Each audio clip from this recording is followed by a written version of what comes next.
Good evening from Belmont University in Nashville, Tennessee. I'm Kristen Welker of NBC News, and I welcome you to the final 2020 presidential debate between President Donald J. Trump and former Vice President Joe Biden. Tonight's debate is sponsored by the Commission on Presidential Debates. It is conducted under health and safety protocols designed by the Commission's health security advisor. The audience here in the hall has promised to remain silent.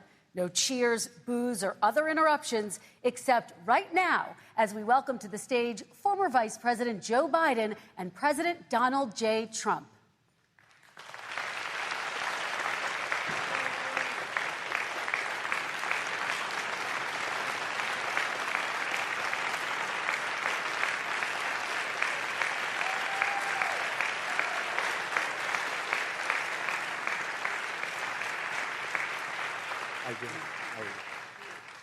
And I do want to say a very good evening to both of you. This debate will cover 6 major topics. At the beginning of each section, each candidate will have 2 minutes uninterrupted to answer my first question. The Debate Commission will then turn on their microphone only when it is their turn to answer, and the Commission will turn it off exactly when the 2 minutes have expired.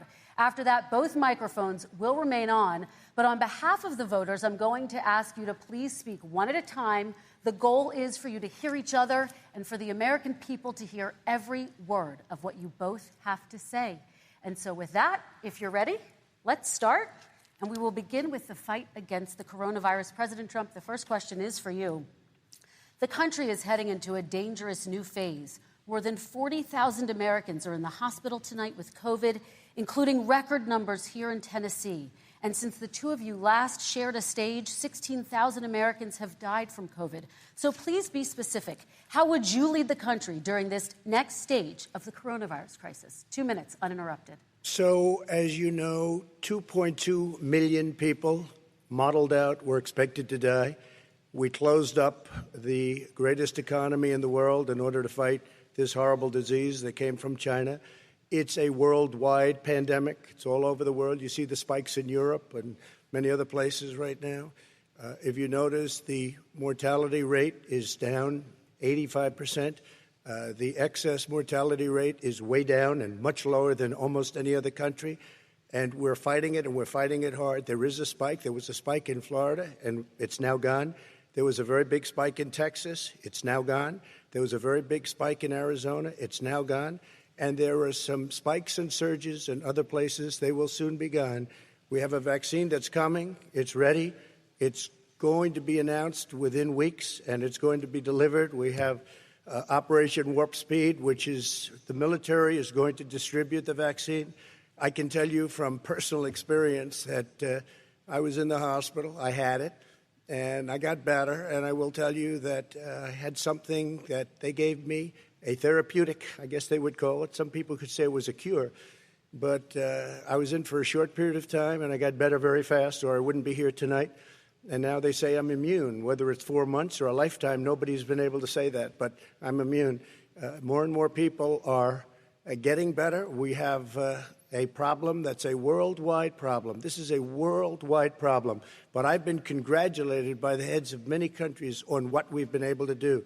If you take a look at what we've done in terms of goggles and masks and gowns and everything else, and in particular ventilators, we're now making ventilators all over the world, thousands and thousands a month, distributing them all over the world. It will go away, and as I say, we're rounding the turn, we're rounding the corner. It's going away. Okay, former Vice President Biden, to you, how would you lead the country out of this crisis? You have 2 minutes uninterrupted. 220,000 Americans dead. If you hear nothing else I say tonight, hear this. Anyone who's responsible for not taking control, in fact, not saying I take no responsibility initially, anyone who's responsible for that many deaths should not remain as President of the United States of America. We're in a situation where there are 1,000 deaths a day now, 1,000 deaths a day. And there are over 70,000 new cases per day. Compared to what's going on in Europe, as the New England Medical Journal said, they're starting from a very low rate. We're starting from a very high rate. The expectation is we'll have another 200,000 Americans dead between now and the end of the year.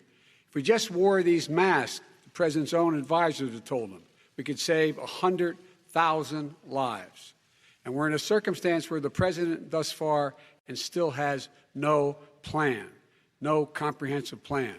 What I would do is make sure we have everyone encouraged to wear a mask all the time. I would make sure we move in the direction of rapid testing, investing in rapid testing. I would make sure that we set up national standards as to how to open up schools and open up businesses so they can be safe and give them the wherewithal, the financial resources to be able to do that. We're in a situation now where the New England Medical Journal, one of the most serious journals in the whole world, said for the first time ever that the way this president has responded to this crisis has been absolutely tragic. And so, folks, I will take care of this. I will end this. I will make sure we have a plan.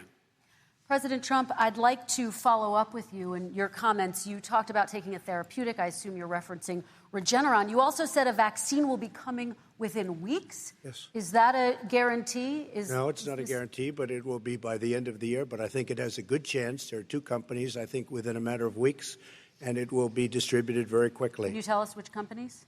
Johnson & Johnson is doing very well. Moderna is doing very well. Pfizer is doing very well. And we have numerous others.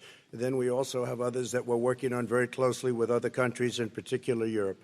Let me follow up with you, and because this is new information, you have said a vaccine is coming soon, within weeks now. Your own officials say it could take well into 2021 at the earliest for enough Americans to get vaccinated. And even then, they say the country will be wearing masks and distancing into 2022. Is your timeline realistic? No, I think my timeline is going to be more accurate. I don't know that they're counting on the military the way I do, but we have our generals lined up, one in particular that's the head of logistics. And this is a very easy distribution for him. He's ready to go as soon as we have the vaccine. And we expect to have 100 million vials. As soon as we have the vaccine, he's ready to go. Vice President Biden, your reaction, and just 40% of Americans say they would definitely agree to take a coronavirus vaccine if it was approved by the government. What steps would you take to give Americans confidence in a vaccine if it were approved? Make sure it's totally transparent. Have the scientists of the world see it, know it, look at it. Go through all the processes. And by the way, this is the same fellow who told you this is going to end by Easter last time. This is the same fellow who told you that, don't worry, we're going to end this by the summer. We're about to go into a dark winter. And he has no clear plan, and there's no prospect that there's going to be a vaccine available for the majority of the American people before the middle of next year. President Trump, your reaction, he says you have no plan. I don't think we're going to have a dark winter at all. We're opening up our country. We've learned and studied and understand the disease, which we didn't at the beginning. When I closed and banned China from coming in heavily infected, and then ultimately Europe, but China was in January. Months later, he was saying I was xenophobic. I did it too soon. Now he's saying, oh, I should have, moved quicker. But he didn't move quicker. He was months behind me, many months behind me. And frankly, he ran the H1N1 swine flu, and it was a total disaster, far less lethal, but it was a total disaster. Had that had this kind of numbers, 700,000 people would be dead right now, but it was a far less lethal disease. Look, his own person who ran that for him, who, as you know, was his chief of staff, said it was catastrophic. It was horrible. We didn't know what we were doing. Now he comes up and he tells us how to do this. Also, everything that he said about the way every single move that he said we should make, that's what we've done. We've done all of it. But he was way behind us. Vice President Biden, your response. My response is he is xenophobic, but not because he shut down access from China. And he did it late after 40 countries had already done that. In addition to that, what he did, he made sure that we had 44 people that were in there in China trying to get to Wuhan to determine what exactly the source was. What did the president say in January? He said, no, he said, he's being transparent. The president of China is being transparent. We owe him a debt of gratitude. We have to thank him. And then what happened was we started talking about using the Defense Act to make sure we go out and get whatever is needed out there to protect people. And again, I go back to this. He had nothing. He did virtually nothing. And then he gets out of the hospital and he talks about, don't worry, it's all going to be over soon. Come on. There's not another serious scientist in the world who thinks it's going to be over soon. President Trump, your reaction? I say over soon. I say we're learning to live with it. We have no choice. We can't lock ourselves up in a basement like Joe does. He has the ability to lock himself up. I don't know. He's obviously made a lot of money someplace, but he has this thing about living in a basement. People can't do that. By the way, I, as the president, couldn't do that. I'd love to put myself in the basement or in a beautiful room in the White House and go away for a year and a half until it disappears. I can't do that. And, Kirsten, every meeting I had, and I'd meet a lot of families, including Gold Star families and military families, every meeting I had, and I had to meet them. I had to. It would be horrible to have canceled everything. I said, this is dangerous. And you catch it. And, I caught it. I learned a lot. Great doctors, great hospitals. And now I recovered. 99.9% of young people recover. 99% of people recover. We have to recover. We can't close up our nation. We have to open our school, and we can't close up our nation, or you're not going to have a nation. And, of course, the CDC has said young people can get sick with COVID-19 and can pass it. Vice President Biden, I want to talk broadly about strategy, though. Can I respond to that? 30 seconds, please, and then I have a question. No, number one, he says that we're learning to live with it. People are learning to die with it. You folks home will have an empty chair at the kitchen table this morning. That man or wife going to bed tonight and reaching over to try to touch their, out of habit, where their wife or husband was, is gone. Learning to live with it. Come on. We're dying with it because he has never said, he said it's dangerous. When's the last time? Is it really dangerous still?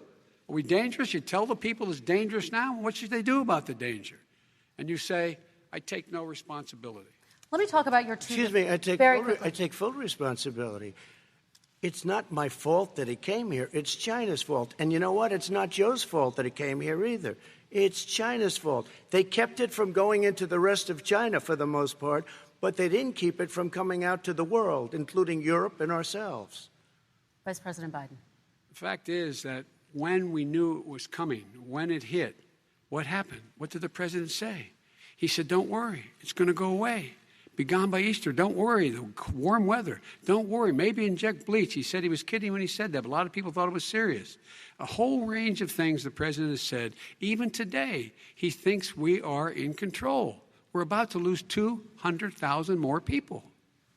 President Trump. Look, perhaps just to finish this, I was kidding on that, but just to finish this, when I closed, he said I shouldn't have closed. And that went on for months. Nancy Pelosi said the same thing. She was dancing on the streets in Chinatown in San Francisco. But when I closed, he said, this is a terrible thing, you're xenophobic. I think he called me racist even, and because I was closing it to China. Now he says I should have closed it earlier. It just, Joe, it doesn't work. I didn't say either of those things. You certainly did. You certainly did. I talked about a xenophobia in a different context. It wasn't about closing the border to Chinese coming to the United States. All right, I want to talk about both of your different strategies to handling He thought this. I shouldn't have closed the border. Well, that's obvious. Do you want to respond to that quickly, Vice President No. Biden? Okay. Let's talk about your different strategies toward dealing with this. Mr. Vice President, you suggested you would support new shutdowns if scientists recommended it. What do you say to Americans who are fearful that the cost of shutdowns, the impact on the economy, the higher rates of hunger, depression, domestic and substance abuse outweighs the risk of exposure to the virus? What I would say is I'm going to shut down the virus, not the country. It's his ineptitude that caused the country to have to shut down in large part. Why businesses have gone under, why schools are closed, why so many people have lost their living, and why they're concerned. Those other concerns are real. That's why he should have been, instead of in a sand trap in his golf course, he should have been negotiating with Nancy Pelosi and the rest of the Democrats and Republicans about what to do about the acts they were passing for billions of dollars to make sure people had the capacity. But you haven't ruled out more shutdowns. Well, no, I'm not shutting down the nation, but there are, look, you need standards. The standard is if you have a reproduction rate in a community that's above a certain level, everybody says, slow up, more social distancing, do not open bars and do not open gymnasiums, do not open until you get this under control. under more control. But when you do open, give the people the capacity to be able to open and have the capacity to do it safely. For example, schools. Schools, they need a lot of money to open. They need to deal with ventilation systems. They need to deal with smaller classes, more teachers, more pods. And he's refused to support that money, or at least up to now. Let's talk about schools. President Trump, I think we have to respond, if I might. Please, and then I have a follow-up. Thank you, and I appreciate that. Look, all he does is talk about shutdowns, but forget about him. His Democrat governors, Cuomo in New York, you look at what's going on in California, you look at Pennsylvania, North Carolina, Democrats all, they're shut down so tight, and they're dying. They're dying. And he supports all these people. All he talks about is shutdowns. No, we're not going to shut down, and we have to open our schools. And it's like, as an example, I have a young son. He also tested positive. By the time I spoke to the doctor the second time, he was fine. It just went away. Young people, I guess it's their immune system. Let me follow up with you, President Trump. You've demanded schools open in person and insist they can do it safely. But just yesterday, Boston became the latest city to move its public school system entirely online after a coronavirus spike. What is your message to parents who worry that sending their children to school will endanger not only their kids, but also their teachers and families? I want to open the schools. The transmittal rate to the teachers is very small, but I want to open the schools. We have to open our country. We're not going to have a country. You can't do this. We can't keep this country closed. This is a massive country with a massive economy. People are losing their jobs. They're committing suicide. There's depression, alcohol, drugs at a level that nobody's ever seen before. There's abuse, tremendous abuse. We have to open our country. You know, I've said it often. The cure cannot be worse than the problem itself. And that's what's happening. And he wants to close down. He'll close down the country if one person in our massive bureaucracy says we should close it down. Vice President Biden, your response. Simply not true. We ought to be able to walk and chew gum at the same time. We ought to be able to safely open, but they need resources to open. You need to be able to, for example, if you're going to open a business, have social distancing within the business. You need to have, if you have a restaurant, you need to have plexiglass dividers so people cannot infect one another. You need to be in a position where you can take testing rapidly and know whether a person is, in fact, infected. You need to be able to trace. You need to be able to provide all the resources that are needed to do this. And that is not inconsistent with saying that we're going to make sure that we open safely. And by the way, all you teachers out there, not that many of you are going to die, so don't worry about it. Come on. President Trump, let me follow up with you quickly. By the way, I will say this. If you go and look at what's happened to New York, it's a ghost town. It's a ghost town. And when you talk about plexiglass, these are restaurants that are dying. These are businesses with no money. Putting up plexiglass is unbelievably expensive, and it's not the answer. I mean, you're going to sit there in a cubicle wrapped around with plastic. These are businesses that are dying, Joe. You can't do that to people. You just can't. Take a look at New York and what's happened to my wonderful city for so many years. I loved it. It was vibrant. It's dying. Everyone's leaving New York. Take a look at what New York has done in terms of turning the curve down in terms of the number of people dying. And I don't look at this in terms of the way he does. Blue states and red states. They're all the United States. And look at the states that are having such a spike in the coronavirus. They're the red states. They're the states in the Midwest. They're the states in the upper Midwest. That's where the spike is occurring significantly. But they're all Americans. They're all Americans. And what we have to do is say, wear these masks, number one. Make sure we get the help that the businesses need that has money's already been passed to do that. It's been out there since the beginning of the summer, and nothing's happened. President, New York has lost more than 40,000 people, 11,000 people in nursing homes. President Trump, what when you say spike, take a look at what's happening in Pennsylvania, where they've had it closed. Take a look at what's happening with your friend in Michigan, where her husband's the only one allowed to do anything. It's been like a prison. Now it was just ruled unconstitutional. Take a look at North Carolina. They're having spikes, and they've been closed. And they're getting killed financially. We can't let that happen, Joe. You can't let that happen. We have to open up. And we understand the disease. We have to protect our seniors. We have to protect our elderly. We have to protect especially our seniors with heart problems and diabetes problems. And we will protect them. We have the best testing in the world by far. That's why we have so many cases. Let me follow up with you before we move on to our next section. President Trump, this week you called Dr. Anthony Fauci, the nation's best-known infectious disease expert, quote, a disaster. You described him and other medical experts as, quote, idiots. If you're not listening to them, who are you listening to as you fight this? I'm listening to all of them, including Anthony. I get along very well with Anthony. But he did say, don't wear masks. He did say, as you know, this is not going to be a problem. I think he's a Democrat, but that's okay. He said this is not going to be a problem. We are not going to have a problem at all. When Joe says that, I said, Anthony Fauci said, and others, and many others, and I'm not knocking him a lot. Nobody knew. Look, nobody knew what this thing was. Nobody knew where it was coming from, what it was. We've learned a lot. But Anthony said, don't wear masks. Now he wants to wear masks. Anthony also said, if you look back, exact words, here's his exact words. This is no problem. This is going to go away soon. So he's allowed to make mistakes. He happens to be a good person. Vice President Biden, your response quickly, and then we're going to move on to the next section. My response is that think about what the president knew in January and didn't tell the American people. He was told this was a serious virus that spread in the air, and it was much worse than the flu. He went on record and said to one of your colleagues, recorded, that in fact he knew how dangerous it was, but he didn't want to tell us. He didn't want to tell us because he didn't want us to panic. He didn't want us. Americans don't panic. He panicked. But guess what? In the meantime, we found out in the New York Times the other day that, in fact, his folks went to Wall Street and said this is a really dangerous thing. And a memo out of that meeting, not from his administration, but from some of the brokers, said sell short because we got to get moving. It's a dangerous problem. Well, this is I'm going to give you 30 seconds to respond, and then we're going to move on. The Wall Street one, I don't know. Somebody went to Wall Street. You're the one that takes all the money from Wall Street. I don't take it. You have raised a lot of money, tremendous amounts of money. And every time you raise money, deals are made, Joe. I could raise so much more money. As president and as somebody that knows most of those people, I could call the heads of Wall Street, the heads of every company in America. I would blow away every record, but I don't want to do that because it puts me in a bad position.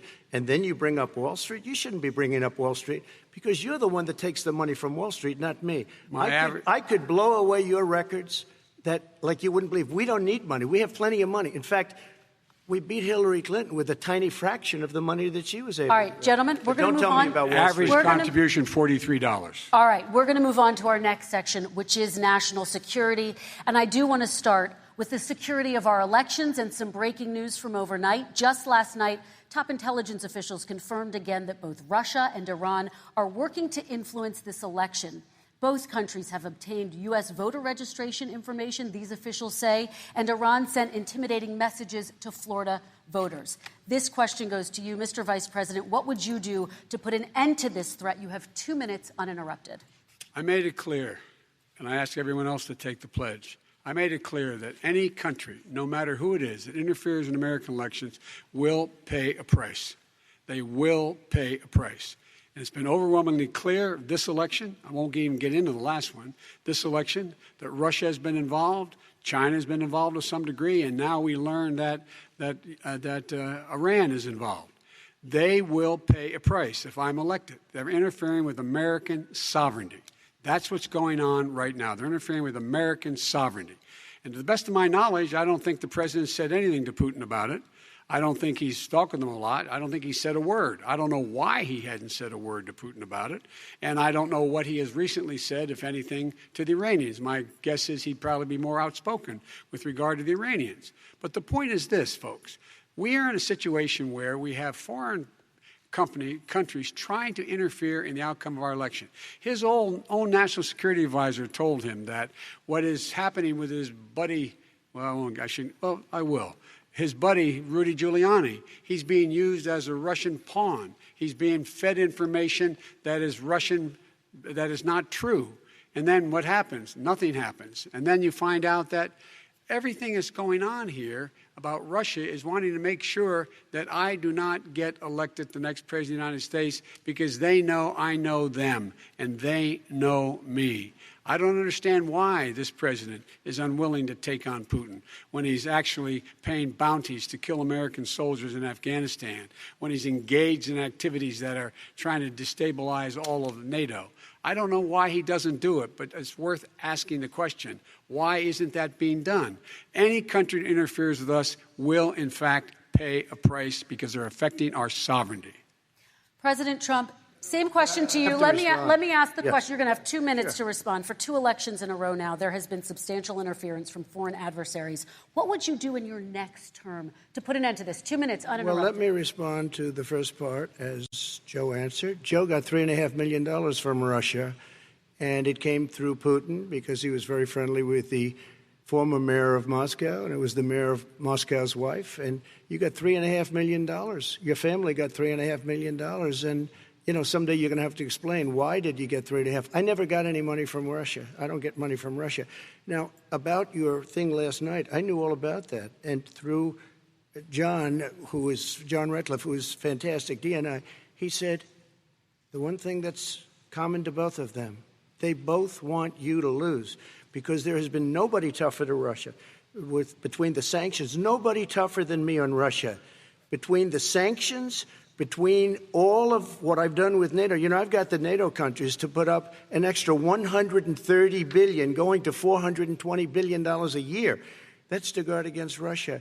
I sold, while he was selling pillows and sheets, I sold tank busters to Ukraine. There has been nobody tougher on Russia than Donald Trump.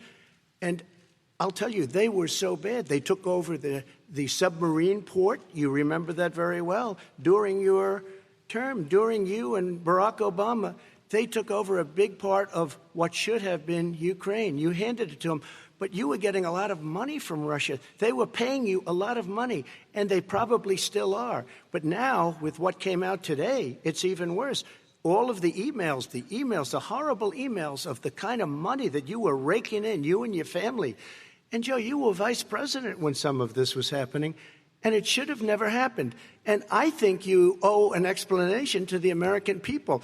Why is it? Somebody just had a news conference a little while ago who was essentially supposed to work with you and your family, but what he said was damning. And regardless of me, I think you have to clean it up and talk to the American people. Maybe you can do it right now. Vice President Biden, you may respond. 30 seconds. And then I do want to follow up on the election security. I have not taken a penny from any foreign source ever in my life. We learned that this president paid 50 times the tax in China, has a secret bank account with China, does business in China, and in fact is talking about me taking money. I have not taken a single penny from any country whatsoever, ever. Number one. Number two, this is a president, I have released all of my tax returns, 22 years. Go look at them. 22 years of my tax return. You have not released a single solitary year of your tax return. What are you hiding? Why are you unwilling? The foreign countries are paying you a lot.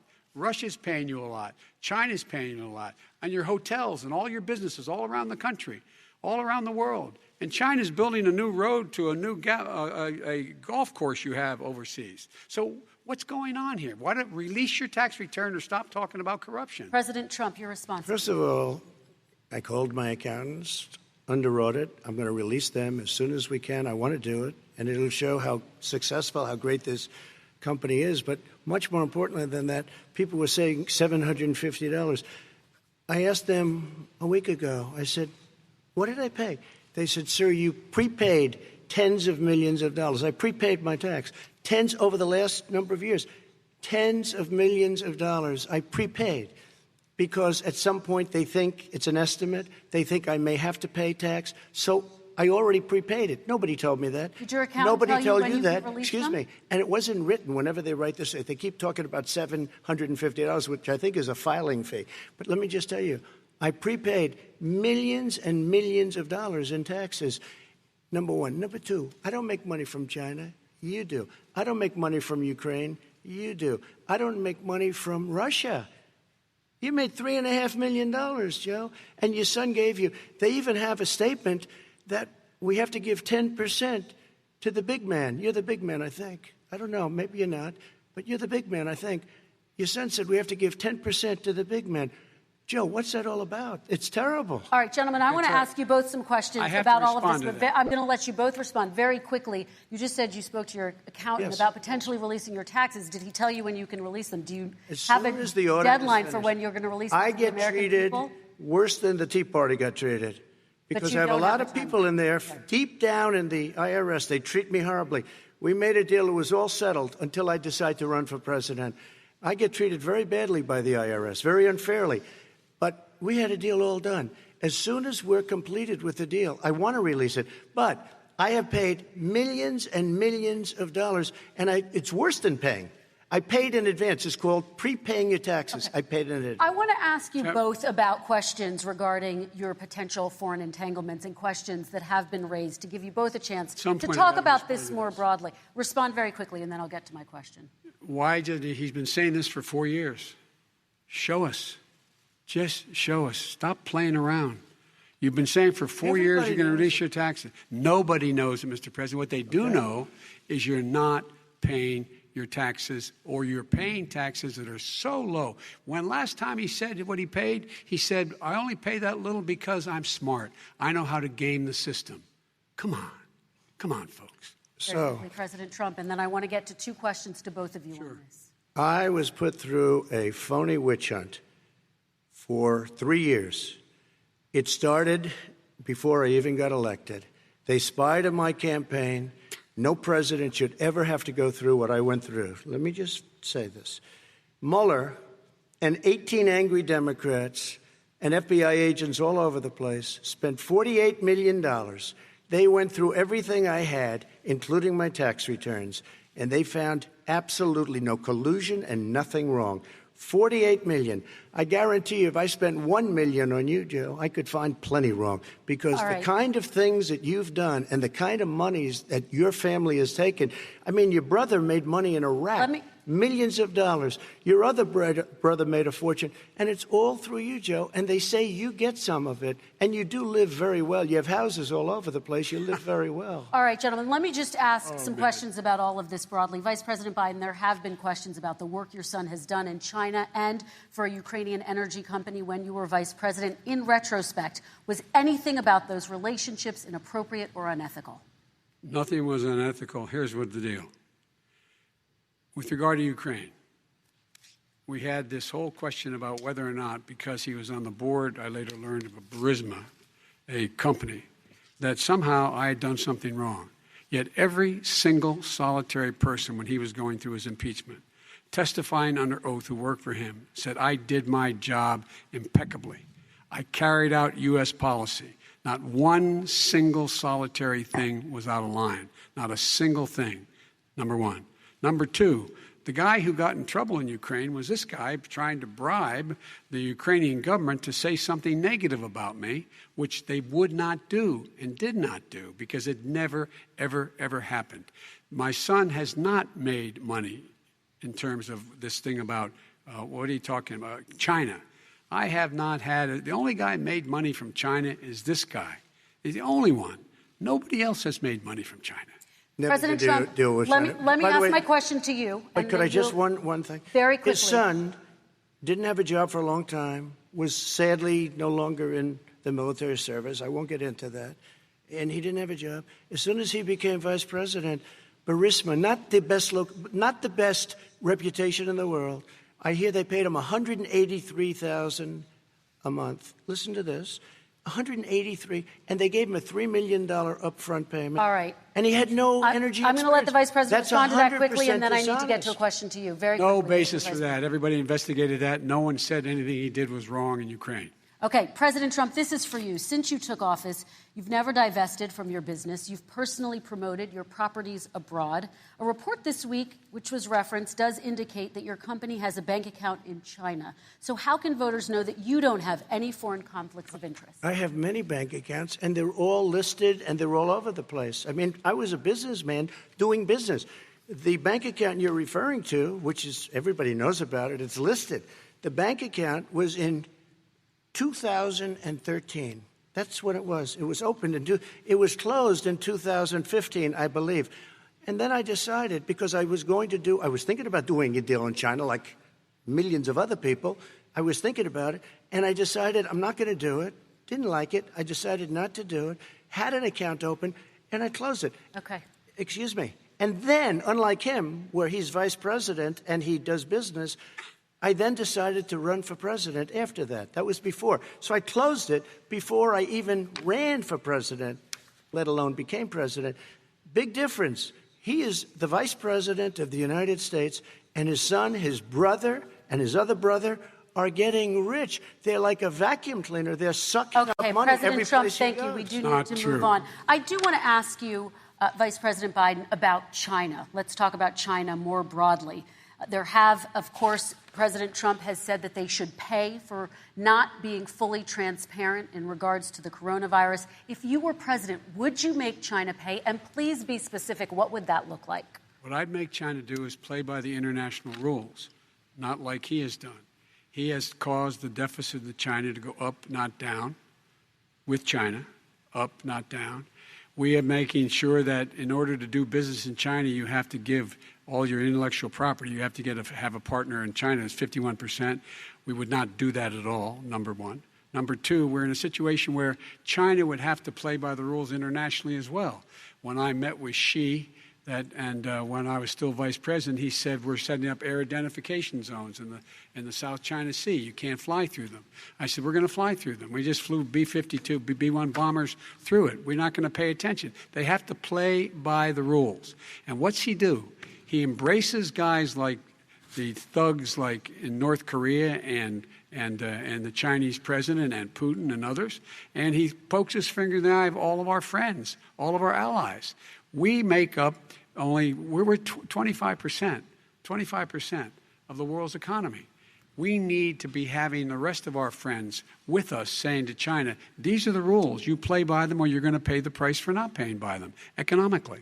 That's the way I will run it, and that's what we did in upholding steel tariffs and a range of other things when we were president and vice president. All right, let's talk about North Korea. Excuse me, no, I have to respond to that. Okay. Very quickly, and then His we're going son to move on to walked out North with Korea. $1.5 billion from China to manage after spending 10 minutes in office and being in Air Force Two, number one. Number two, there's a very strong email talking about your family wanting to make $10 million a year for introductions. President Trump, on China policy, though, what specifically are you going to do? What specifically are you going to do to make China pay? You've said you're going to make them pay. China is paying. They're paying billions and billions of dollars. I just gave $28 billion. New sanctions? I just gave $28 billion to our farmers. Taxpayers' money. It's what? Taxpayers' money. Didn't come from yeah, China. you know who the taxpayer is? It's called China. China paid true. $28 billion, and you know what they did to pay it, Joe? They devalued their currency, and they also paid up. And you know who got the money? Our farmers, our great farmers, because they were targeted. You never charged them anything.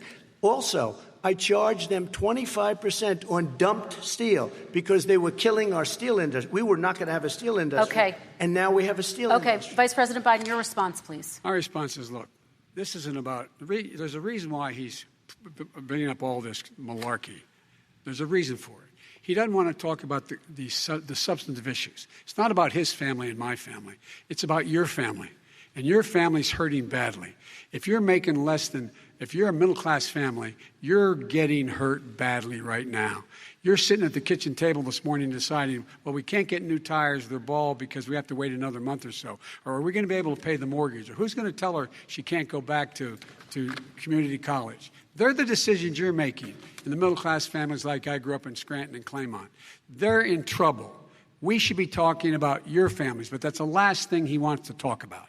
I want to talk about North Korea. Excuse me, I do want to turn to please. 10 seconds, Mr. President. That's 10 a seconds. typical political statement. Let's get off this China thing, and then he looks, the family, around the table, everything. Just a typical politician when I see that. Let's talk about North I'm not a typical Korea politician. now. Okay, that's why I got elected. Let's get off the subject of China. Let's talk sitting around the table. All right. Come on, Joe, you can do better. We're going to talk about North Korea now. President Trump, you've met with North Korean leader Kim Jong-un 3 times. You've talked about your beautiful letters with him. You've touted the fact that there hasn't been a war or a long-range missile test. And yet North Korea recently rolled out its biggest ever intercontinental ballistic missile and continues to develop its nuclear arsenal. Do you see that as a betrayal of the relationship you forged? Just 30 seconds here because we need to get on to the next segment. When I met with Barack Obama, we sat in the White House right at the beginning, had a great conversation. It was supposed to be 15 minutes, and it was well over an hour. He said the biggest problem we have with North Korea. He indicated we will be in a war with North Korea. Guess what? It would be a nuclear war, and he does have plenty of nuclear capability. In the meantime, I have a very good relationship with him. Different kind of a guy, but he probably thinks the same thing about me. We have a different kind of a relationship. We have a very good relationship, and there's no war. And, you know, about 2 months ago, he broke into a certain area. They said, oh, there's going to be trouble. I said, no, they're not, because he's not going to do that. And I was right. Look, instead of being in a war where millions of people, Seoul, you know, is 25 miles away, millions and millions, 32 million people in Seoul. Millions of people would be dead right now. President we Trump, don't have that's a war, 30 and seconds. I have a good Thank relationship. you. Vice President Biden, to you. North Korea conducted 4 nuclear tests under the Obama administration. Why do you think you would be able to rein in this persistent threat? Because I'd make it clear, which we were making clear to China, they had to be part of the deal. Because here's I made it clear, and as a spokesperson of the administration when I went to China, that they said, why are you moving your missile defense up so close? Why are you moving more forces here? Why are you continuing to do military maneuvers with South Korea? I said, because North Korea is a problem, and we're going to continue to do it so we can control them. We're going to make sure we can control them and make sure they cannot hurt us.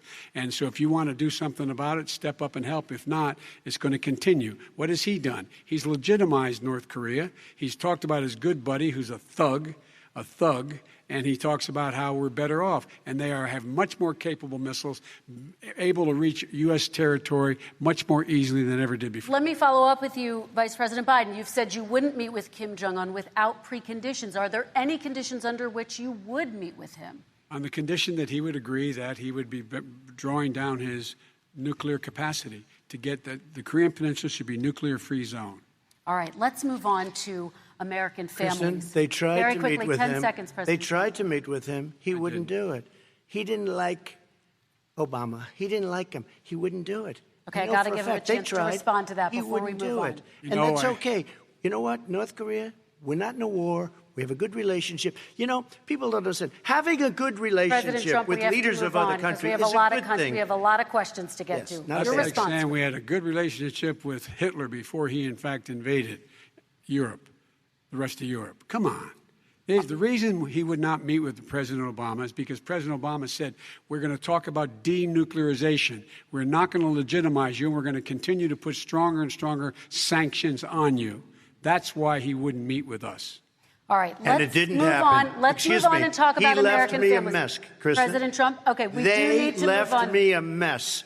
North Korea was a mess. And in fact, if you remember the first 2 or 3 months, there was a very dangerous period in my first 3 months before we sort of worked things out a little bit. Okay. There was they left us a mess. And Obama would be, I think, the first to say it was the single biggest problem he thought that our country had. Okay, let's move on to American families and the economy.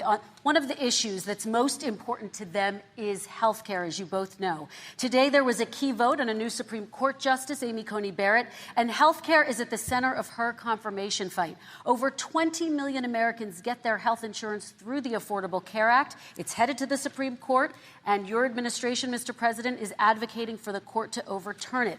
If the Supreme Court does overturn that law, those 20 million Americans could lose their health insurance almost overnight. So what would you do if those people have their health insurance taken away? You have 2 minutes uninterrupted. Sure. First of all, I've already done something that nobody thought was possible. Through the legislature, I terminated the individual mandate. That is the worst part of Obamacare, as we call it. The individual mandate where you have to pay a fortune for the privilege of not having to pay for bad health insurance. I terminated. It's gone. Now it's in court because Obamacare is no good. But then I made a decision. Run it as well as you can to my people, great people. Run it as well as you can. I could have gone the other route and made everybody very unhappy. They ran it. Premiums are down. Everything's down. Here's the problem. No matter how well you run it, it's no good. What we'd like to do is terminate it. We have the individual mandate done. I don't know that it's going to work. If we don't win, we will have to run it, and we'll have Obamacare, but it'll be better run. But it no longer is Obamacare, because without the individual mandate, it's much different. Pre-existing conditions will always stay. What I would like to do is a much better health care, much better, will always protect people with pre-existing. So I'd like to terminate Obamacare, come up with a brand new, beautiful health care. The Democrats will do it because there'll be tremendous pressure on them, and we might even have the House by that time, and I think we're going to win the House, okay? You'll see, but I think we're going to win the House. But come up with a better health care, always protecting people with pre-existing conditions. And one thing very important, we have 180 million people out there that have great private health care. Far more than we're talking about with Obamacare. Joe Biden is going to terminate all of those policies. These are people that love their health care, people that have been successful, middle-income people, been successful. They have 180 million plans, 180 million people, families. Under what he wants to do, which will basically be socialized medicine, he won't even have a choice, they want to terminate 180 million plans. We have done an incredible job on health care, and we're going to do even better. Okay. Vice President Biden, yes, this is for you. Your health care plan calls for building on Obamacare. So my question is, what is your plan if the law is ruled unconstitutional by the Supreme Court? You have 2 minutes uninterrupted. What I'm going to do is pass Obamacare with a public option. It'll become Biden care. The public option is an option that says that if you, in fact, do not have the wherewithal to be, if you qualify for Medicaid and you do not have the wherewithal in your state to get Medicaid, you automatically are enrolled, providing competition for insurance companies. That's what's going to happen. Secondly, we're going to make sure we reduce the premiums and reduce drug prices by making sure that there's competition that doesn't exist now by allowing the Medicare to negotiate drug prices with the insurance companies. Thirdly, the idea that I want to eliminate private insurance, the reason why I had such a fight with 20 candidates for the nomination was I support private insurance. That's why not one single person with private insurance would lose their insurance under my plan, nor did they under Obamacare. They did not lose their insurance unless they chose they wanted to go to something else. Lastly, we're going to make sure we're in a situation that we actually protect pre-existing. There's no way he can protect pre-existing conditions. None. Zero. You can't do it in the ether. He's been talking about this for a long time. He's never come up with a plan. I guess we're going to get the pre-existing condition plan the same time we get the infrastructure plan that we've been waiting since 17, 18, 19, and 20. The fact, I still have a few more minutes. I know you're getting anxious. The fact is that he's already cost the American people, because of his terrible handling of the COVID virus and the economic spillover, 10 million people have lost their private insurance. And he wants to take away 22 million more people who have it under Obamacare, and over 110 million people with pre-existing conditions. And all the people from COVID are going to have pre-existing conditions. What are they going to do? I have a follow-up for you, Vice President Biden. It relates to something that President Trump said. He's accusing you of wanting socialized medicine. What do you say to people who have concerns that your health care plan, which includes a government insurance option, takes the country one step closer to a health care system run entirely by the government? What's your response to them? I say it's ridiculous. It's like saying that, the idea that the fact that there's a public option that people can choose, that makes it a socialist plan. Look, the difference between the president, I think health care is not a privilege, it's a right. Everyone should have the right to have affordable health care. And I am very proud of my plan. It's gotten endorsed by all the major labor unions, as well as a whole range of other people who, in fact, are concerned in the medical field. This is something that's going to save people's lives, and this is going to give some people an opportunity to have health care for their children. How many of you home are worried and rolling around in bed tonight wondering what in God's name you're going to do if you get sick because you've lost your home insurance, your health insurance your company's gone under? We have to provide health insurance for people at an affordable rate, and that's what I do. President Trump, Excuse me, he was your there response. for 47 years. He didn't do it. He was now there as vice president for 8 years, and it's not like it was 25 years ago. It was 3 3/4. It was just a little while ago, right? Less than 4 years ago. He didn't do anything. He didn't do it. He wants socialized medicine, and it's not that he wants it. His vice president, I mean, she is more liberal than Bernie Sanders and wants it even more. Bernie Sanders wants it. The Democrats want it. You're going to have socialized medicine, just like he went with fracking. We're not going to have fracking. We're going to stop fracking. We're going to stop fracking. Then he goes to Pennsylvania after he gets a nomination, where he got very lucky to get it. And he goes to Pennsylvania, and he says, oh, we're going to have fracking. And you never asked that question. And by the way, so far, I respect very much the way you're handling this, I have to say. By the way. But somebody should ask the question. You can ask he goes for a year. There will be no fracking. We have a number of topics we're going to get to. That's a big question. We're going to get to. It's the same thing with socialized medicine. I have to respond. Vice President, your response, please. My response is people deserve to have affordable health care, period. Period, period, period. And the Biden care proposal will, in fact, provide for that affordable health care, lower premiums. What we're going to do is going to cost some money. It's going to cost over $750 billion over 10 years to do it. And they're going to have lower premiums. You can buy into the better plans, the cheaper plans, lower your premiums, deal with unexpected billing, and have your drug prices drop significantly. He keeps talking about it. He hasn't done a thing for anybody on health care. Not a thing. Kristen, when Very he quickly, says, then I want to talk about when he what's says happening public on Capitol option, Hill. he's talking about socialized medicine and and health care. When he talks about a public option, he's talking about destroying your Medicare, totally destroyed, and destroying your Social Security. And this whole country will come down. You know, Bernie Sanders tried it in his state. He tried it in his state. His governor was a very liberal governor. They want to make it work. Okay, let's let Vice President Biden respond. It doesn't Vice work. President He's Biden, a very your confused response. guy. He thinks he's running against somebody else. He's running against Joe Biden. I beat all those other people because I disagreed with them. Joe Biden he's running against. And the idea that we're in a situation that they're going to destroy Medicare, this is the guy that the actuary at Medicare said, if in fact, at Social Security, if in fact he continues to withhold his plan to withhold the tax on Social Security will be bankrupt by 2023 with no way to make up for it. This is the guy who's tried to cut Medicare. So the idea that Donald Trump is lecturing me on Social Security and Medicare, come on. He tried to get rid of it. He tried to hurt Social Security years ago. Years ago. Go back and look at the records. He tried to hurt Social Security years ago. All right, let's move on. I'm going to move on. Mr. President, I have to move on to the next question. They said the stock market will boom if I'm elected. If he's elected, the stock market will crash. Okay, let's move on to the next question very quickly. Look, the idea that the stock market is booming is his only measure of what's happening. Where I come from in Scranton and Claymont, the people don't live off of the stock market. Just in the last three years during this crisis, the billionaires in this country made, according to the Wall Street, $700 billion more dollars. $700 billion more dollars. Because that's his only measure. What happens to the ordinary people out there?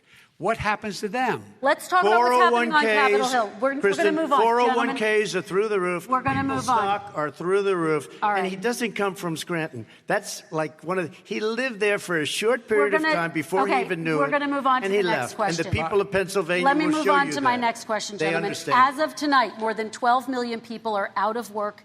And as of tonight, 8 million more Americans have fallen into poverty, and more families are going hungry every day. Those hit hardest are women and people of color.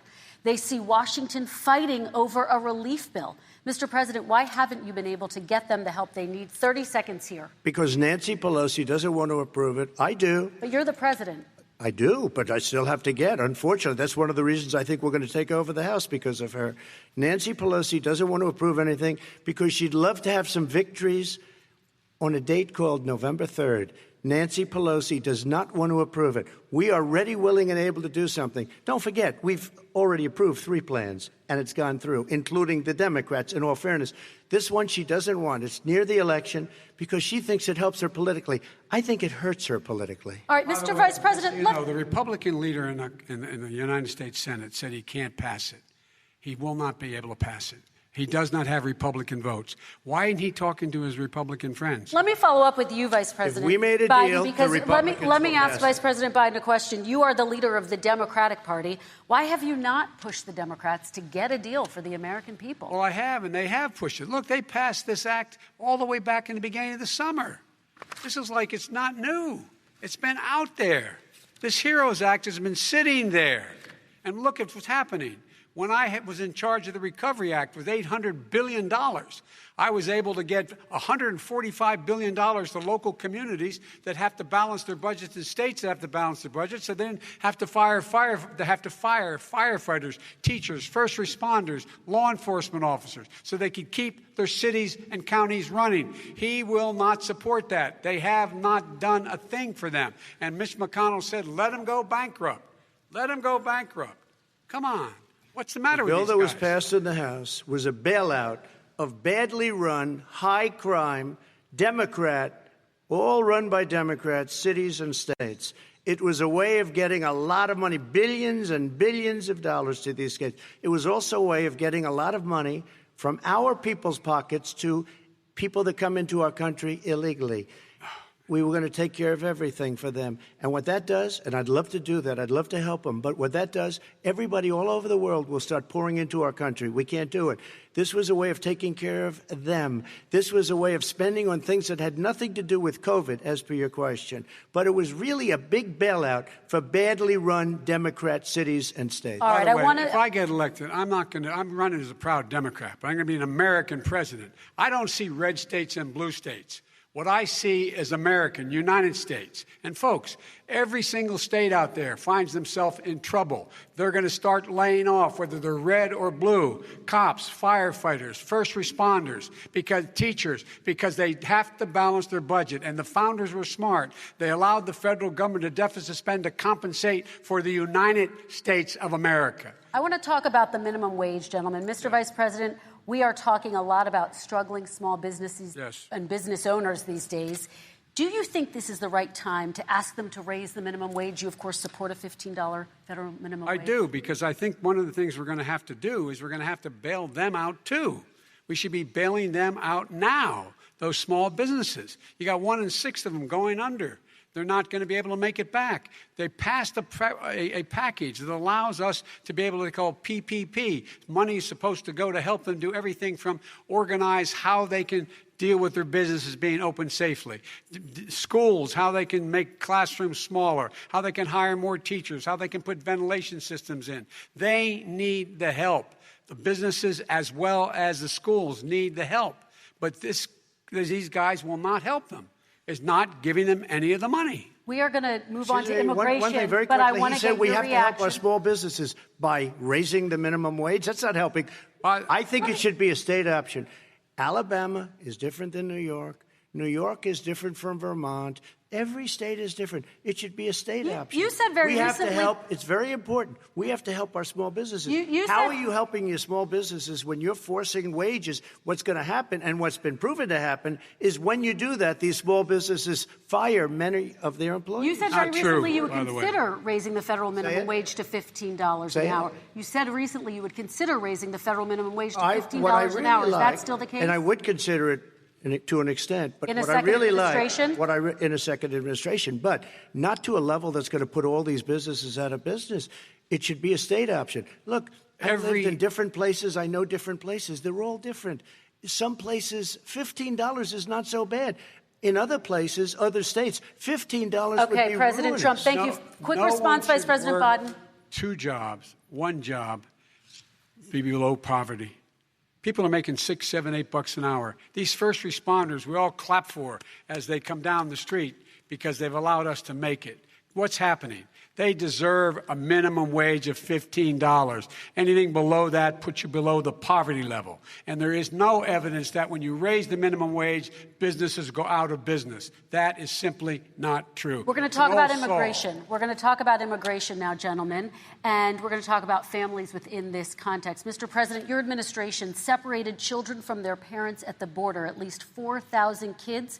You've since reversed your zero-tolerance policy, but the United States can't locate the parents of more than 500 children. So how will these families ever be reunited?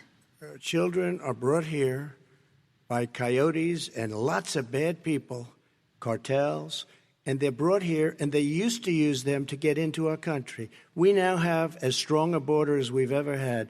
We're over 400 miles of brand new wall. You see the numbers, and we let people in, but they have to come in legally, and they come in through merit. But how will you reunite these kids with their families, Let me just tell you, Mr. President? they built cages. You know, they used to say, I built the cages, and then they had a picture in a certain newspaper, and it was a picture of these horrible cages, and they said, look at these cages. President Trump built them, and then it was determined they were built in 2014. That was him. Do you have a plan to reunite the kids? Yes, we're working on it we're trying very hard. But a lot of these kids come out without the parents. They come over through cartels and through coyotes and through gangs. Vice President Biden, let me bring you into this conversation. Quick response and then another question to you. These 500-plus kids came with parents.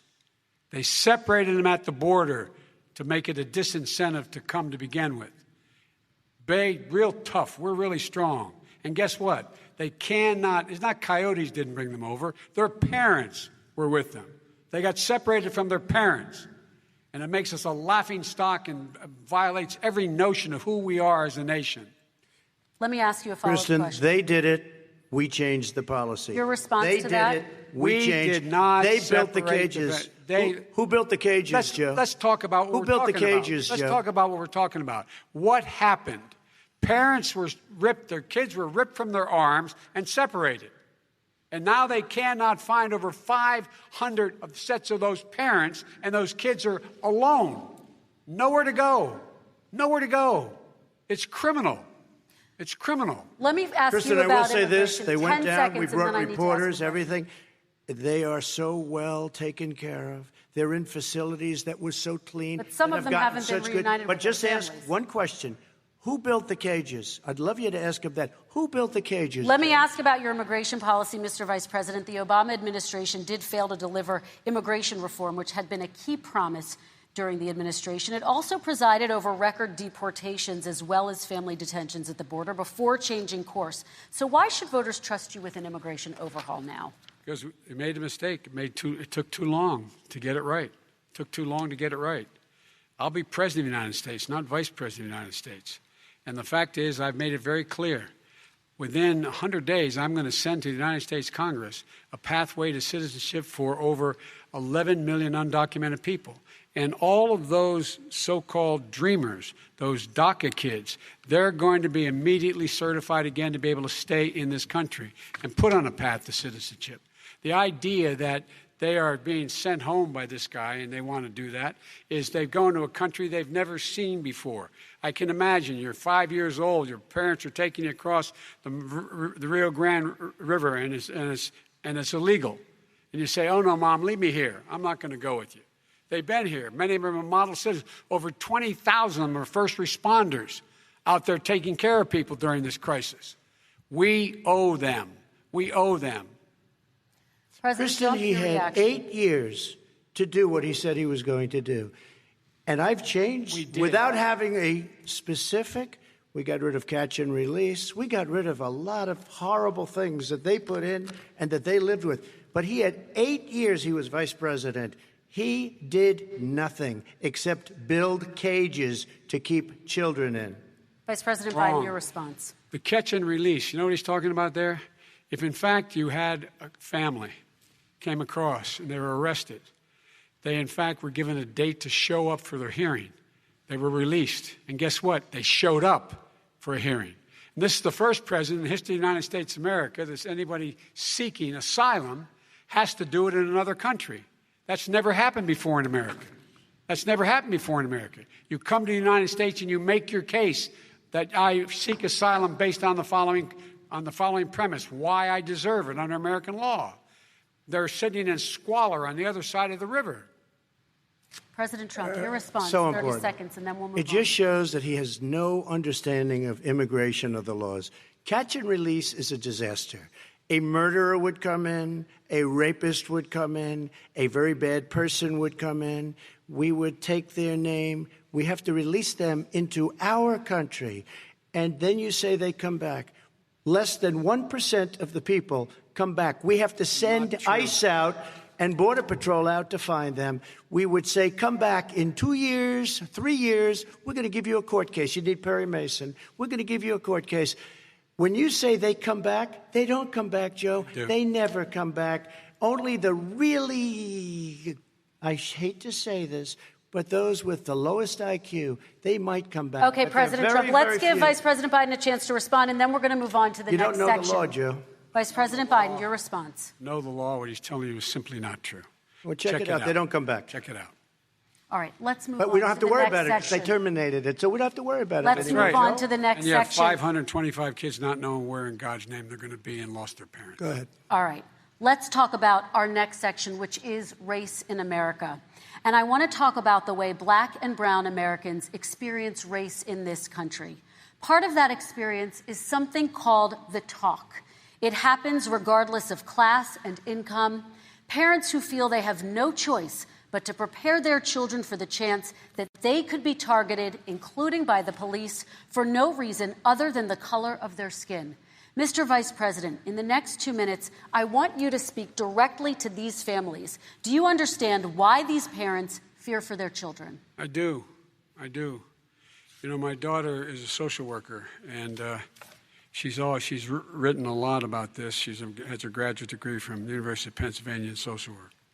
And, you know, one of the reasons why I ended up working on the east side of Wilmington, Delaware, which is 90% African-American, was to learn more about what was going on. I never had to tell my daughter, if she's pulled over, make sure she puts, for a traffic stop, put both hands on top of the wheel and don't reach for the glove box because someone may shoot you. But a black parent, no matter how wealthy or how poor they are, has to teach their child, when you're walking down the street, don't have a hoodie on when you go across the street. Making sure that you, in fact, if you get pulled over, just yes, sir, no, sir, hands on top of the wheel, because you are, in fact, the victim, whether you're a person making child of a $300,000 a year person or someone who's on food stamps. The fact of the matter is there is institutional racism in America. And we have always said, we've never lived up to it, that we hold these truths to be self-evident. All men and women are created equal. Well, guess what? We have never, ever lived up to it, but we've always constantly been moving the needle further and further to inclusion, not exclusion. This is the first president to come along and says, that's the end of that. We're not going to do that anymore. We have to provide for economic opportunity, better education, better health care, better access to schooling, better access to opportunity to borrow money to start businesses. All the things we can do, and I've laid out a clear plan as to how to do those things, just to give people a shot. It's about accumulating the ability to have wealth as well as it is to be free from violence. President Trump, same question to you, and let me remind you of the question. I would like you to speak directly to these families. Do you understand why these parents fear for their children? Yes, I do. And again, he's been in government 47 years. He never did a thing except in 1994 when he did such harm to the black community. And they were called, and he called them super predators. And he said that. He said it, super predators. And they have never lived that down. 1994, your crime bill, the super predators. Nobody has done more for the black community than Donald Trump. And if you look, with the exception of Abraham Lincoln, possible exception, but the exception of Abraham Lincoln, nobody has done what I've done. Criminal justice reform. Obama and Joe didn't do it. I don't even think they tried because they had no chance at doing it. They might have wanted to do it, but if you had to see the arms I had to twist to get that done, it was not a pretty picture, and everybody knows it, including some very liberal people that cried in my office. They cried in the Oval Office. 2 weeks later, they're out saying, gee, we have to defeat him. Criminal justice reform, prison reform, opportunity zones with Tim Scott, a great senator from South Carolina. He came in with this incredible idea for opportunity zones. It's one of the most successful programs. People don't talk about it. Tremendous investment is being made. Biggest beneficiary, the black and Hispanic communities, and then historically black colleges and universities. After 3 years of coming to the office, I love some of those guys. They were great. They came into the office and they said, I said, what are you doing? After 3 years, I said, why do you keep coming back? Because we have no funding. I said, you don't have to come back every year. We have to come back because President Obama would never give them long-term funding, and I did. 10-year long-term funding, and I gave them more money than they asked for because they said, I think you need more. And I said, the only bad part about this is I may never see you again because I got very friendly with them, and they like me and I like them. But I saved historically black colleges and universities. Okay, and we're going to talk about both of your records, but your response to that, Vice President? My response to that is I never, ever said what he accused me of saying. The fact of the matter is, in 2000, though, after the crime bill had been in the law for a while, this is a guy who said, the problem with the crime bill, there's not enough people in jail. There's not enough people in jail. And go on my website, get the quote, the date when he said it. Not enough people. He talked about marauding gangs, young gangs, and the people who are going to maraud our cities. This is a guy who in the Central Park five innocent black kids, he continued to push for making sure that they got the death penalty. None of them were guilty of the crimes they were suggested. Look, and talk about granted, he did in fact let 20 people, he commuted 20 people's sentences. We commuted over 1,000 people's sentences. Over 1,000. The very law he's talking about is a law that, in fact, initiated by Barack Obama. And secondly, we're in a situation here where the federal prison system was reduced by 38,000 people under our administration. And one of these things we should be doing, there should be no minimum mandatories in the law.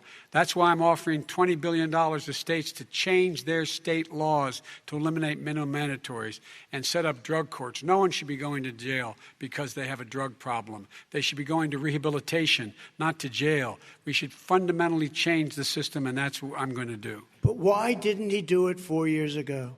Why didn't you do that 4 years ago, even less than that? Why didn't you do it? You were vice president. You keep talking about all these things you're going to do, and you're going to do this. But you were there just a short time ago, and you guys did nothing. We did. You know, Joe, I ran because of you. I ran because of Barack Obama, because you did a poor job. If I thought you did a good job, I would have never run. I would have never run. I ran because of you. I'm looking at you now. You're a politician. I ran because of you. All right, Vice President Biden, your response to that, and then I do have some questions for both of you. Well, I tell you what, I hope he does look at me, because what's happening here is, you know who I am, you know who he is, you know his character, you know my character, you know our reputations for honor and telling the truth.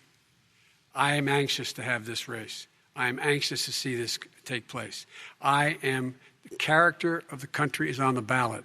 Our character is on the ballot. Look at us closely. Let me ask some follow-up. Please respond, and then we're going to have follow-up questions. If this stuff is true about Russia, Ukraine, China, other countries, Iraq, if this is true, then he's a corrupt politician. All right. So don't give me the stuff about how you're this innocent baby.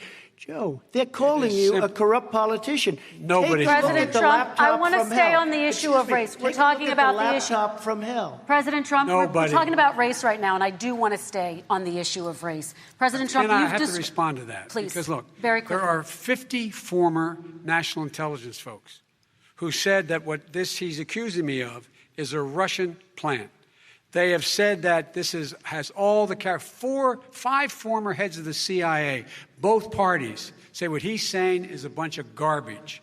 Nobody believes it except his and his good friend Rudy Giuliani. You mean the laptop is now another Russia hoax? That's exactly what. Is this where you're going? This is where he's going. The laptop is Russia, Gentlemen, Russia. I want to stay on the issue of race. You have to be kidding. Here we go again with Russia. We're going to continue on the issue of race. Mr. President, you've described the Black Lives Matter movement as a symbol of hate. You've shared a video of a man chanting white power to millions of your supporters. You've said that black professional athletes exercising their First Amendment rights should be fired. What do you say to Americans who say that kind of language from a president is contributing to a climate of hate and racial strife? Well, you have to understand, the first time I ever heard of Black Lives Matter, they were chanting pigs in a blanket, talking about police. Pigs, talking about our police. Pigs in a blanket, fry them like bacon. I said, that's a horrible thing. And they were marching down the street. And that was my first glimpse of Black Lives Matter. I thought it was a terrible thing. As far as my relationships with all people. I think I have great relationships with all people. I am the least racist person in this room. Well, what do you say to Americans who are concerned by that rhetoric? I don't know. I don't know what to say. I got criminal justice reform done and prison reform and opportunity zones. I took care of black colleges and universities. I don't know what to say. They can say anything. They can say anything. It makes me sad because I am the least racist person. I can't even see the audience because it's so dark. But I don't care who's in the audience. I'm the least racist person in this room.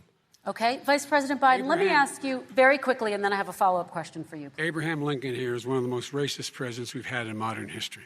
He pours fuel on every single racist fire. Every single one. Started off his campaign coming down the escalator saying he's going to get rid of those Mexican rapists. He's banned Muslims because they're Muslims. He has moved around and made everything worse across the board. He says about the poor boys, last time we were on stage here, he said, I told them to stand down and stand ready. Come on. This guy has a dog whistle about as big as a foghorn. President Trump, I'm going to give you 10 seconds to respond, and then I have a follow-up. He made a reference to Abraham Lincoln. Where did that come in? You said you're Abraham Lincoln. No, where did that? No. You said, I said not since Abraham Lincoln has anybody done what I've done for the black community. And I'm saying, I didn't say I'm Abraham Lincoln. I said not since Abraham Lincoln has anybody done what I've done for the black community. Now, you have done nothing other than the crime bill, which put tens of thousands of black men mostly in jail. All right, let me ask Vice President because if you look at what's happening with the voting right now, let me ask they Vice remember President that Biden you treated them very, very badly. Just take a look at what's happening out there. Vice President Biden, let me give you a chance to respond within this context. Crime bills that you supported in the 80s and 90s contributed to the incarceration of tens of thousands of young black men who had small amounts of drugs in their possession. They are sons, they are brothers, they're fathers, they're uncles, whose families are still to this day, some of them suffering the consequences. So speak to those families. Why should they vote for you? One of the things is that in the 80s, we passed 100%, all 100 senators voted for it, a bill on drugs and how to deal with drugs. It was a mistake.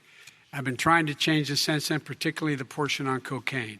That's why I've been arguing that, in fact, we should not send anyone to jail for a pure drug offense. They should be going into treatment across the board.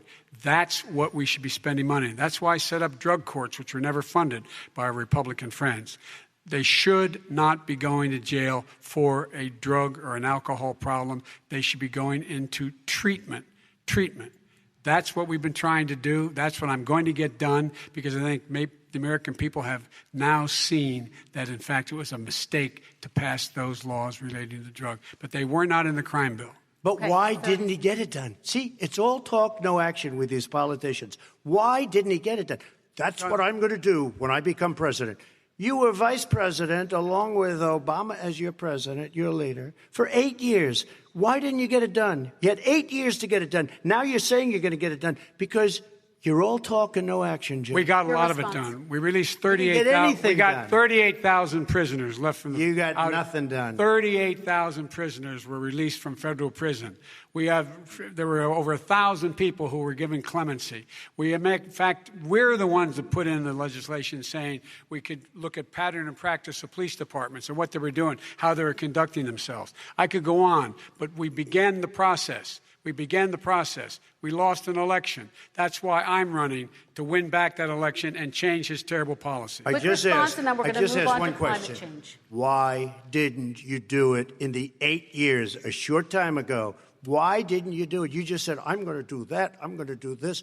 You put tens of thousands of mostly black young men in prison. Now you're saying you're going to undo that. Why didn't you get it done? You had 8 years with Obama. You know why, Joe? Because you're all talk and no action. All right, Vice President Biden, and then we're going to move on to the next section. We had a Republican Congress. That's the answer. Well, you Okay. got to talk them into it, Joe. All right. Sometimes you got to talk them into it. We're going to move on to our next section, Like I which did is with criminal climate justice change. reform. I had Okay. to talk Democrats into it. Gentlemen, You did what we we're running out of already done. time, so we got to get on to Okay. climate change, please. You both have very different visions on climate change. President Trump, you say that environmental regulations have hurt jobs in the energy sector. Vice President Biden, you have said you see addressing climate change as an opportunity to create new jobs. For each of you, how would you both combat climate change and support job growth at the same time? Starting with you, President Trump, you have 2 minutes uninterrupted. So we have the Trillion Trees program. We have so many different programs. I do love the environment, but what I want is the cleanest, crystal clear water, the cleanest air. We have the best, lowest number in carbon emissions, which is a big standard that I notice Obama goes with all the time. Not Joe. I haven't heard Joe use the term because I'm not sure he knows what it represents or means, but I have heard Obama use it. And we have the best carbon emission numbers that we've had in 35 years under this administration. We are working so well with industry, but here's what we can't do. Look at China, how filthy it is. Look at Russia. Look at India. It's filthy. The air is filthy.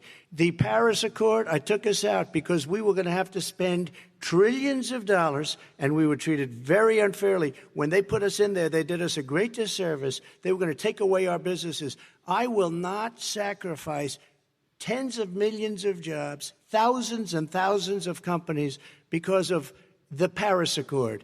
It was so unfair. China doesn't kick in until 2030. Russia goes back to a low standard, and we kicked in right away.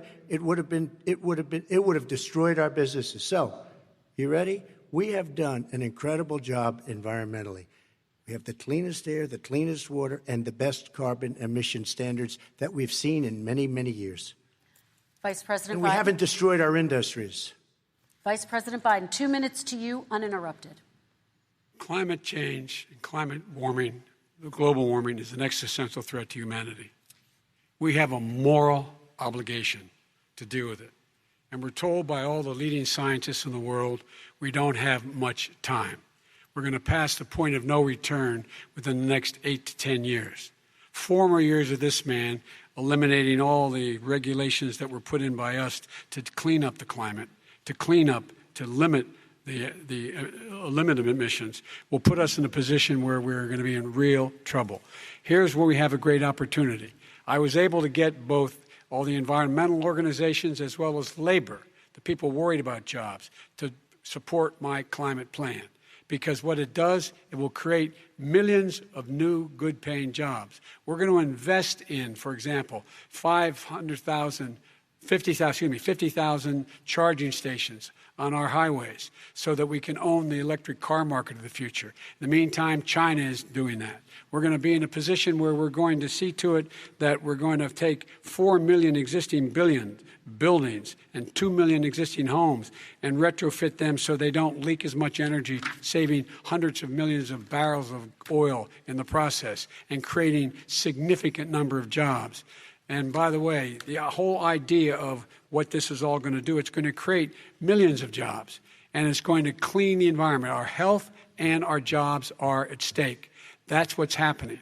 And what right now, by the way, Wall Street firms indicated that my plan will in fact create 18.6 million jobs, 7 million more than his. This is from Wall Street. And I'll create $1 trillion more in economic growth than his proposal does. Not on climate, just on the economy. President Trump, you're They came out and said very strongly, $6,500 will be taken away from families under his plan, that his plan is an economic disaster. If you look at what he wants to do, if you look at his plan, his environmental plan, you know who developed it? AOC plus 3. They know nothing about the climate. I mean, she's got a good line of stuff, but she knows nothing about the climate.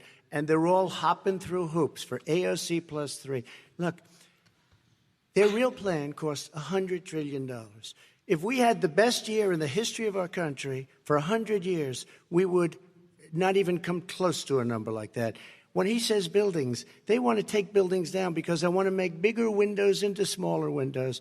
as far as they're concerned, if you had no window, it would be a lovely thing. This is the craziest plan that anybody has ever seen. And this wasn't done by smart people. This wasn't done by anybody. Frankly, I don't even know how it can be good politically. Right. They want to spend $100 trillion. That's their real number. He's trying to say it was 6. It's $100 trillion. They want to knock down buildings and build new buildings with little, tiny, small windows. I mean, and many other things. Okay. And many other things. Let me have the Vice President respond, and we're running out of time, and we have a lot more questions to get to. Country. So let's hear from the Vice President. I have a number more questions. I don't know where he comes from. I don't know where he comes up with these numbers. Queens. $100 trillion. Give me a break. This plan has been endorsed by every major environmental group and every labor group. Labor. Because they know the future lies. The future lies in us being able to breathe, and they know there are good jobs in getting us there. And by the way, the fastest growing industry in America is solar energy and wind. He thinks wind causes cancer, windmills. It's the fastest growing jobs, and they pay good prevailing wages, $45, $50 an hour. We can grow and we can be cleaner if we go the route I'm proposing. President Trump, Excuse me. please respond, and then I have some follow-ups. We are energy independent for the first time.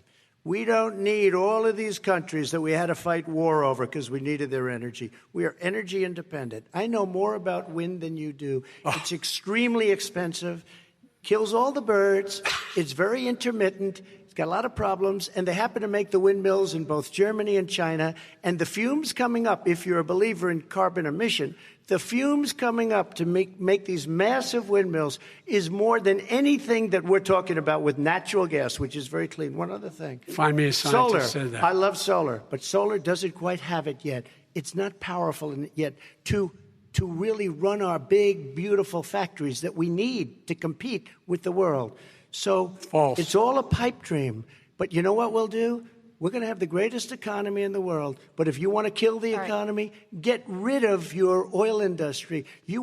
And what about fracking? All right, let me allow Vice President Biden to respond. I never said I oppose fracking. You said it on tape. I did. Show the tape. Put it on your website. I'll put it on. Put it on the website. The fact of the matter is he's flat lying. Would you rule out banning fracking? I do rule out banning fracking because the answer, we need other industries to transition to get to ultimately a complete zero emissions by 2025. What I will do with fracking over time is make sure that we can capture the emissions from the fracking, capture the emissions from gas. We can do that, and we can do that by investing money in doing it. But it's a transition to that. I have one more question in this pod, and then we have... He was against fracking. He said it. I will show that to you tomorrow.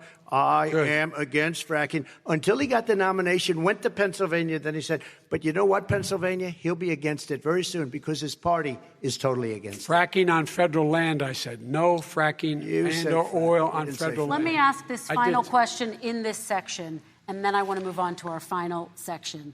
President Trump, people of color are much more likely to live near oil refineries and chemical plants. In Texas, there are families who worry the plants near them are making them sick. Your administration has rolled back regulations on these kinds of facilities. Why should these families give you another 4 years in office? The families that we're talking about are employed heavily, and they're making a lot of money, more money than they've ever made. If you look at the kind of numbers that we produce for Hispanic, for Black, for Asian, it's 9 times greater, the percentage gain, than it was in 3 years, than it was under 8 years of the 2 of them, to put it nicely. 9 times more. Now, somebody lives, I have not heard the numbers or the statistics that you're saying, but they're making a tremendous amount of money economically. We saved it. And I saved it again a number of months ago when oil was crashing because of the pandemic. Okay. We saved it. We got, say what you want about relationship, we got Saudi Arabia, Mexico, and Russia to cut back, way back. We saved our oil industry, and now it's very vibrant again. All right. And everybody has very inexpensive gasoline. Remember Vice President Biden, your response, and then we're going to have a final question for both of you. My response is that those people live on what they call fence lines. He doesn't understand this. They live near chemical plants that, in fact, pollute, chemical plants and oil plants and refineries that pollute. I used to live near that when I was growing up in Claymont, Delaware.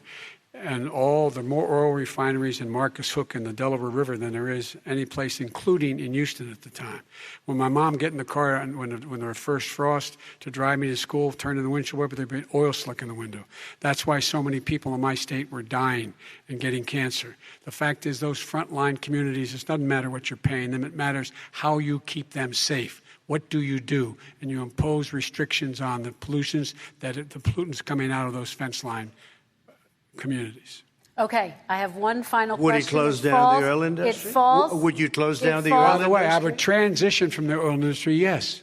Oh, I will that's transition. a big statement. It is a big statement. That's a because big statement. I would stop. Why would you do that? Because the oil industry pollutes significantly. I see. Here's the deal. But That's you a can't big do statement. that. Well, if you let me finish the statement, because it has to be replaced by renewable energy over time. And I'd stop giving to the oil industry, I'd stop giving them federal subsidies. He won't give federal subsidies to the gas, to solar and wind. Yeah. Why are we giving it to oil industry? We actually do All give right. it to solar and wind. We And have that's one maybe the final biggest question. statement in terms of business. That's the biggest statement. Okay. Because We have basically one what he's final saying question, is he is Mr. going to President. destroy the oil industry. Okay. Will you remember that, Texas? Will you Okay. remember that, Pennsylvania, Oklahoma? Vice President Biden, let me give you 10 seconds to respond, and then Ohio. I have to get to the final question. Vice President Biden. He takes everything out of context. But the point is, look, we have to move toward a net zero emissions. The first place to do that by the year 2035 is in energy production, by 2050 totally. All right. One Is he gonna final get question China to both to do of you. it? No, we're finished with Is this. he We going have to to get move on China to to our do it? final question. No, We have to I'm move going on to to our final rejoin Paris question. Accord and make China abide by what they agreed to. All right, That'll this cost you is $1 about trillion. leadership, gentlemen. And this first question does go to you, President Trump. Imagine this is your inauguration day. What will you say in your address to Americans who did not vote for you? You'll each have 1 minute, starting with you, Mr. We have to make a country totally successful as it was prior to the plague coming in from China. Now we're rebuilding it, and we're doing record numbers, 11.4 million jobs in a short period of time, et cetera. But I will tell you, go back. Before the plague came in, just before, I was getting calls from people that were not normally people that would call me. They wanted to get together. We had the best black unemployment numbers in the history of our country. Hispanic, women, Asian, people with diplomas, with no diplomas, MIT graduates, #1 in the class. Everybody had the best numbers. And you know what? The other side wanted to get together. They wanted to unify. Success is going to bring us together. We are on the road to success. But I'm cutting taxes, and he wants to raise everybody's taxes, and he wants to put new regulations on everything. He will kill it. If he gets in, you will have a depression, the likes of which you've never seen. Your 401ks will go to hell, and it'll be a very, very sad day for this country. All right. Vice President Biden, same question to you. What will you say during your inaugural address to Americans who did not vote for you? I will say, I'm an American president. I represent all of you, whether you voted for me or against me. And I'm going to make sure that you're represented. I'm going to give you hope. We're going to move. We're going to choose science over fiction. We're going to choose hope over fear. We're going to choose to move forward because we have enormous opportunities to make things better. We can grow this economy. We can deal with the systemic racism. And at the same time, we can make sure that our economy is being run and moved and motivated by clean energy, creating millions of new jobs. And that's the fact. That's what we're going to do. And I'm going to say, as I said at the beginning, what is on the ballot here is the character of this country. Decency, honor, respect, treating people with dignity, making sure that everyone has an even chance. And I'm going to make sure you get that. You haven't been getting it the last 4 years. All right. I want to thank you both for a very robust, hour and a half, a fantastic debate. Really appreciate it. President Trump, former Vice President Joe Biden, thank you to Belmont University for hosting us tonight. And most importantly, thank you to those watching tonight. Election Day is November 3rd. Don't forget to vote. Thank you, everyone, and have a great night. Thank you.